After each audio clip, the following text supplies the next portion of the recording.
Hey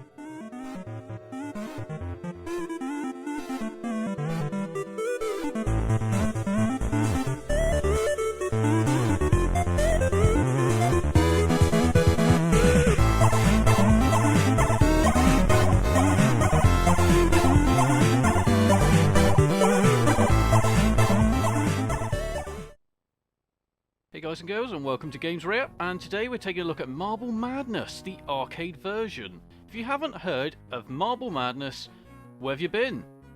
In all fairness, it's a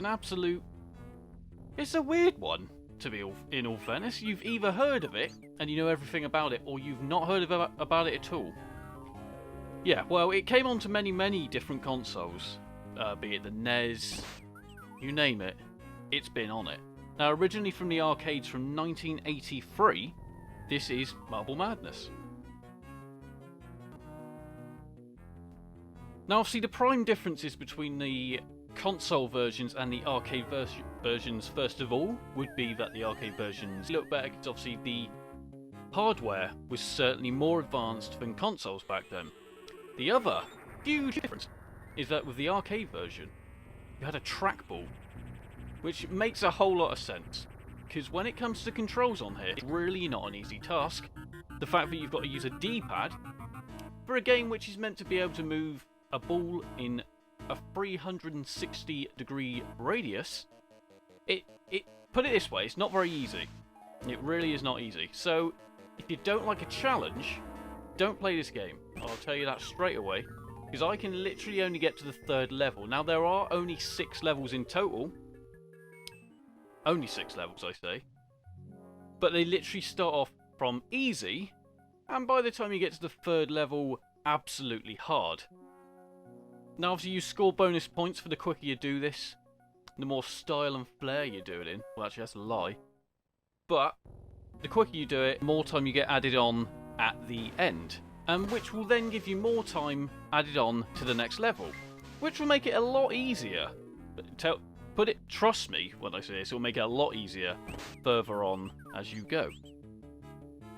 Bit of trivia for you. Now, the game was actually originally inspired by mini golf. Now, you can kind of see where they've come from here, with the little drawbridges, the little holes they go through, the little hills. It is very much crazy golf without a golf club. That's what I think, anyway. That's my 2 cents.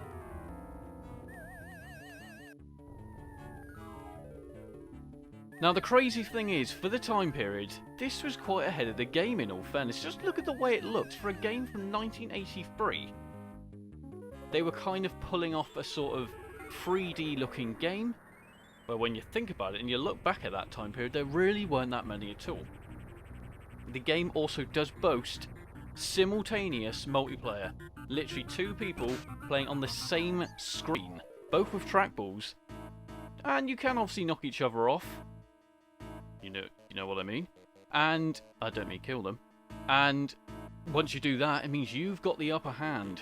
Now, I've got to be honest, this is probably the best version you're gonna play. It's gonna be the arcade version. Now, I'm playing this as part of the Midway Arcade Treasures. I'd say it's probably the best way to play it. Or, alternatively, you can hunt it down for the NES, as well as, like I said earlier, many different computers and consoles. So if you like a challenge, this one's probably for you. Anyway, I've been Al from Games Rare. I'll see you all very soon.